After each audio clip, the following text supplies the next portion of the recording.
Hello everyone, a very warm welcome to Ecoholics YouTube channel. I am Shruti Jha and in today's session we are going to study about a multi-purpose project which remains in news very often and the name is the Siang Multi-Purpose Project. So, ये cutout आप देख सकते हैं 29 दिसंबर कल का ये cutout है। आप यहाँ पे देख सकते हैं कि यहाँ पे अरुणाचल के जो सीएम है, चीफ मिनिस्टर हैं, उन्होंने बोला है that Siang project not just for generating power but mitigating flood risk posed by China. So with this cutting you know that यहाँ पर क्योंकि सियांग मल्टीपर्पज प्रोजेक्ट से रिलेटेड काफी ज्यादा मुद्दे आते हैं, प्रोटेस्ट से भी रिलेटेड आते हैं और यहाँ पे सीएम का भी एक स्टेटमेंट आया हुआ है कि सियांग प्रोजेक्ट काफी ज्यादा इश्यूज को यहाँ पर मिटिगेट करने में हेल्प करेगा, चाहे वो वाटर इश्यूज हो, रिसोर्स से रिलेटेड हो या फिर यहाँ पे आप चाइना का भी रिस्क देख लें रिलेटेड टू फ्लड। तो ये सारी चीजों से यहाँ पे अगर सियांग मल्टीपर्पज प्रोजेक्ट बन के तैयार हो जाता है तो उससे हम सब यहाँ पर स्पेसिफिकली जो हमारा स्टेट है अरुणाचल प्रदेश वो यहाँ पर एक्टिवली डील कर पाएगा। तो इससे जो है वो यहाँ पे आपका जो सियांग मल्टीपर्पज प्रोजेक्ट है वो फिर से न्यूज में आ गया है। तो इसीलिए हम इस प्रोजेक्ट के बारे में आज सारी डिटेल समझने वाले हैं। तो देखिए, अगर आप इस प्रोजेक्ट के बारे में सबसे पहले समझेंगे तो इसका पूरा नाम हम देखते हैं सियांग अपर मल्टीपर्पज प्रोजेक्ट। सम्प से ये काफी ज्यादा न्यूज में रहता है, न्यूज़पेपर्स में इसको सम से एब्रिविएट किया जाता है। और यहां पे अगर आप देखो तो ये actually this is a hydro electric project trying to tap the energy of water to create the hydro electricity and actively benefit the people of the near by state. ठीक है, तो अरुणाचल प्रदेश ले लीजिए, असम ले लीजिए, ये जो वहां पे नियर बाय स्टेट्स हैं जहां से भी सियांग रिवर फ्लो होती है वहां पे एनर्जी प्रोवाइड करना, वाटर रिसोर्सेस को अच्छे से मैनेज करना, ठीक है, ये सारा ये जो प्रोजेक्ट है वो टारगेट कर रहा है। अब ये अरुणाचल प्रदेश में प्रोजेक्ट लोकेटेड है क्योंकि सियांग रिवर अरुणाचल प्रदेश से ही फ्लो करती है। Now aim is to generate power, mitigate flood risks, maintain the natural flow of the Siang river. तो ये सारे इसके आपके डिफरेंट एम्स हैं। अब देखिए, यहां पे एक बहुत ही अच्छी बात सामने आ रही है कि अगर बोला जा रहा है अगर ये प्रोजेक्ट अपने टाइम पे कंप्लीट हो जाता है या फिर ये बिल्कुल जल्दी से तैयार हो जाता है तो यहाँ पे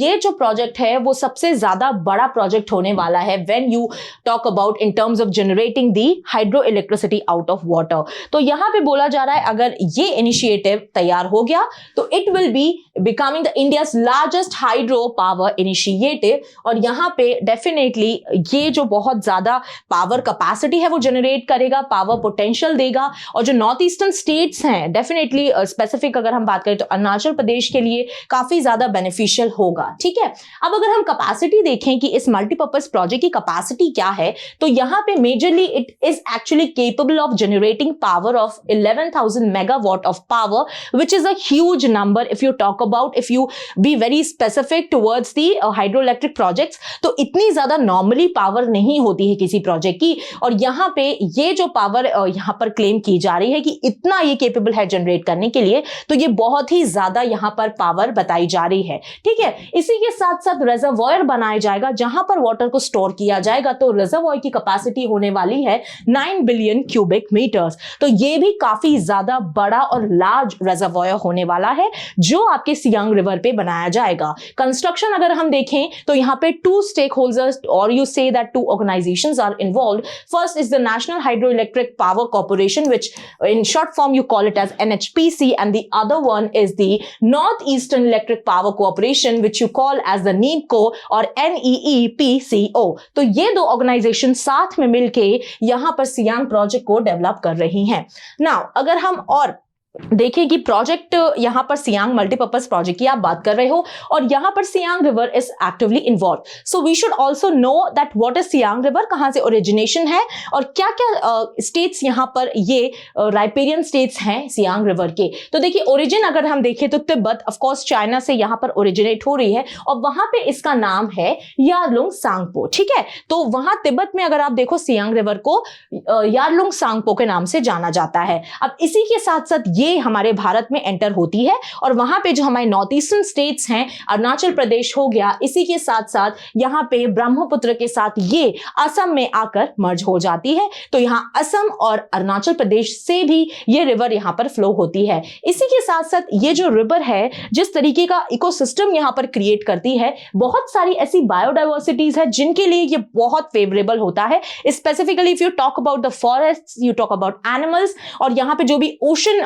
यहाँ पर लाइफ होती है, मरीन लाइफ होती है, उसको ये बहुत अच्छे से सपोर्ट करती है। इसी के साथ साथ यहाँ पे अगर हम यहाँ पे इंडिजिनस आरडी पीपल की बात करें, जो कि वहाँ के ट्राइब है, यहाँ पे जो लोग हैं लोकल, वहाँ पे उनका ये कहना है कि भाई ये जो रिवर है वो हमारे लिए रिवर नहीं है, वो हमारे लिए जो है वो माँ के समान है। सो ये रिवर यहाँ पर बोला जाता है, इनको बोलते हैं कि भाई दे सी इट एज द आने सियांग और द मदर सियांग। ठीक है, तो ये इनका कहना है यहाँ के लोगों का कि ये सिर्फ और सिर्फ पानी नहीं है, बट ये जो है वो हमारी माँ है, this river is our mother. इसी के साथ साथ अगर हम देखें तो यहाँ पे ये जो सियांग रिवर है वो वहां पर पीने का पानी प्रोवाइड करती है। It provides drinking water and also provides water for farming, then fish for eating, and even plays a very important role in the spiritual practices, क्योंकि यहाँ पे इसका जो एक यहाँ पर नोशन है वो एक सेक्रेड लेवल पे जाता है। इसको सेक्रेड रिवर की तरह वहां के लोग प्रीच करते हैं, पूजा करते हैं, क्योंकि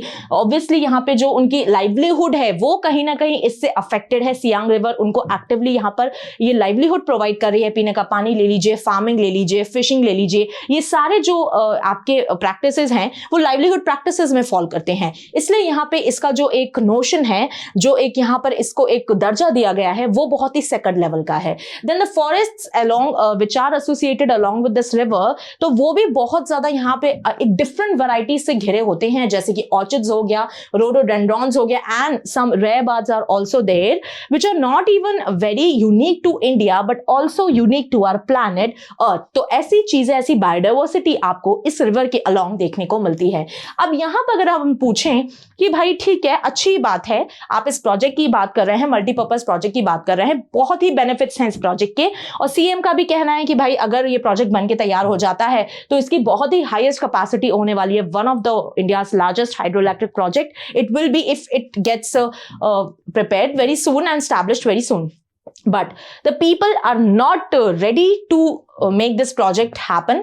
और यहाँ पे देखिए, ये कोई आज का प्रोजेक्ट नहीं है, बहुत टाइम से इस प्रोजेक्ट पे काम चल रहा है, बट ये कंप्लीट अभी तक नहीं हो पाया है। कंप्लीशन क्यों नहीं हो पा रहा है? क्योंकि लोग जो हैं वो यहाँ पर इसके अगेंस्ट में हैं कि यहाँ पे ये जो प्रोजेक्ट है वो यहाँ की लाइवलीहुड के लिए, यहाँ के लोगों के लिए, यहाँ के इकोसिस्टम के लिए, यहाँ की बायोडाइवर्सिटी के लिए बिल्कुल भी अच्छा नहीं है। तो देखिए, लोगों का ये कहना है कि अगर यहाँ पे ये डैम बन के तैयार होता है, क्योंकि आपको पता है कि मल्टीपर्पज प्रोजेक्ट है, तो यहाँ पे डैम तो सबसे पहले क्रिएट किया जाता है, उसके बाद वहां पे हाइड्रो पावर जनरेशन, टर्बाइंस वगैरह ये सब लगाई जाती हैं, उसी के साथ फिर रिजर्वॉयर भी बनाया जाता है, जिससे लेटर ऑन हम जो पानी है उसको हम स्टोर कर सकें और फ्लड की सिचुएशन कभी भी किसी स्टेट में ना आए। तो ये पूरा मल्टीपर्पज प्रोजेक्ट जो होता है वो ये सारे पॉइंट्स यहां पर हाईलाइट करता है। बट यहां पे बोला जा रहा है कि भाई अगर डैम को आपने बना दिया तो almost over 300 villages would be submerge, मतलब वो डूब जाएंगे, और अगर वो डूब गए तो ऑब्वियसली वहां के जो लोग हैं वो अपनी जान तो खोएंगे, साथ ही साथ अपनी लाइवलीहुड भी वहां पर खो बैठेंगे। इसी के साथ साथ the dams construction would flood much of the farmland, ठीक है, leaving families without a new way to earn a living. ठीक है, तो यहाँ पे क्योंकि अब भाई क्योंकि विलेजेस जो हैं वो डूबेंगे तो ऑब्वियसली जो लैंड होगा वो भी डूबेगा। अगर लैंड डूबेगा तो आप फार्मिंग किस पे करोगे? फार्मिंग ही नहीं करोगे तो फिर यहाँ पर लाइवलीहुड एक्टिविटी जो है वहां के लोकल लोगों की, वो यहाँ पर डायरेक्टली इंपैक्ट हो रही है। उसी इंपैक्ट की यहाँ पर बात की जा रही है। Building the dam would require cutting down a large section of forest and flooding wetlands. तो यहाँ पे फॉरेस्ट कटिंग की भी बात हो रही है, डिफॉरेस्टेशन बहुत बड़े लेवल पे कैरी आउट होगा। तो ये भी बहुत ज्यादा हम देखते हैं कि deforestation anyways is not good for the environment, not good for the ecosystem, not good for the biodiversity as well. तो यहाँ पे उसी कटिंग की बात हो रही है कि भाई फॉरेस्ट बहुत ज्यादा दर्जे पे कट किए जाएंगे, वो बिल्कुल भी अच्छा नहीं है। Then Siang is a free flowing river, ये ठीक है, बट इसी के साथ साथ अगर यहाँ पे डैम क्रिएट किया गया तो उसका जो पार्ट है, मे बी उसका जो फ्लो ऑफ डायरेक्शन है वो कहीं पे टर्न आउट हो जाएगा, या फिर जो एक्चुअली जिस तरीके से वो पहले फ्लो करती थी, एकदम फ्रीली फ्लो करती थी, तो यहाँ पर उस तरीके से फ्लो नहीं कर पाएगी क्योंकि रिजर्वॉयर में उसका पानी जो है वो स्टोर किया जाएगा। तो ये भी एक बहुत बड़ी प्रॉब्लम है। Then the Siang basin is in the eastern Himalayas, और आपको पता है कि जो ईस्टर्न हिमालयाज का एरिया है वो काफी ज्यादा सीस्मिक एक्टिविटी से घिरा हुआ होता है। तो आप देखते हैं कि अर्थक्वेक्स हो गया, लैंडस्लाइड्स हो गया, वो काफी ज्यादा बड़े मात्रा में ईस्टर्न हिमालयाज वाले जोन पे अफेक्ट होती रहती हैं, क्योंकि हमें नॉर्थ ईस्टर्न स्टेट्स में भी आए दिन सुनने में आता रहता है कि यहाँ आज अर्थक्वेक आया, यहाँ आज लैंडस्लाइड आई। तो ये डैम वहां पर बिल्ड करना, despite of the known fact that the earthquake activity or that area comes under the seismic zone, तो ये थोड़ा सा एक स्टेप ऑफ कंसर्न बना हुआ है। और यहाँ पे लोगों का बोलना है कि भाई ये अगर प्रोजेक्ट बनकर तैयार हुआ तो वहां पे लोग भी अफेक्ट होंगे, जो बायोडाइवर्सिटी है वो भी अफेक्ट होगी, और ओवरऑल जो एक सस्टेनेबल इकोसिस्टम है वो बहुत ही बैडली यहां पर अफेक्ट हो जाएगा। So without this further due, देखते हैं कि आगे फ्यूचर में क्या होता है, ये प्रोजेक्ट बनता है या नहीं बनता है। जो भी अपडेट्स होंगे I will definitely bring a session on that topic. Thank you so much for watching my session. Don't forget to subscribe to our channel Ecoholics. Till then पढ़ते रहिए, खुश रहिए। जय हिंद, जय भारत।